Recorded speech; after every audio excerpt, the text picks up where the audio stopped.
camp during World War II. In this world of dislocation, terror and death, cabaret music thrived. Jewish audiences gathered in makeshift clubs, cabarets, and the camps. Composers, lyricists, actors, singers, street performers would express. Du bringst einen Frieden, verwusst versäumst du mein Tier. Ach, wie es tut Dank, jede Schau waits for us with its terror. Mit Schleuder und mit Schreien. And we stand here together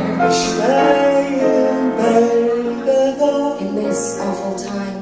Schwere, schwere Schau, nach Speyer in die Have a Hand. holder of flower in your hands.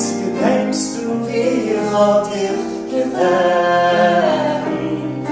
Halt nach Speyer in die Hand. Our mind, counsel was sent to the soldier's wife. From Paris, the city of lights. From Paris, he sent her a long silk dress. Well, to her neighbor's distress. Now why should she get a dress like the one he's... Zalman Latek. Getto Tango was a piece that the late Adrian Cooper and I created when we were exploring music that was that we found that represented voices of spiritual resistance, voices of protest, voices of sorrow, but voices also of hope that were sung in the most remote, unimaginable places like ghettos and concentration camps. And what we found, what was interesting, was that there were these cabarets that existed in Lodz and in Warsaw under the threat of the Nazi hand, but yet they performed these songs and sometimes changed the lyrics to escape the censors.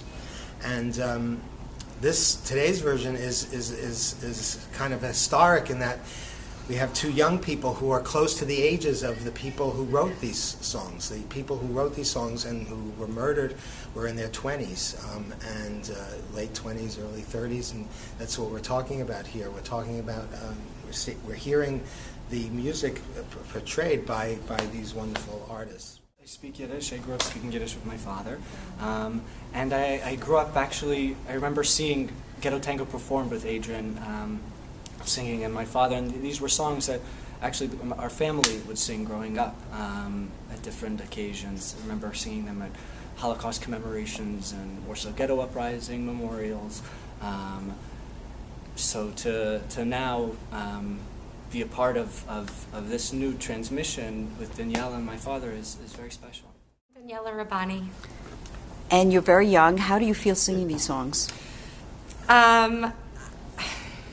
I feel really honored. I feel my grandparents are Holocaust survivors, but I don't really know their specific stories. Sometimes I can make out parts of their story, but not the full thing. And I feel like I have a clue into their vitality, besides their victimhood. When I sing this music, they're because my grandparents were, they were in their 20s. My grandfather was, and my grandmother was in her teens, and she lived a life. She lived years through the war, and so this music really reflects that there was life within the war and a will to live.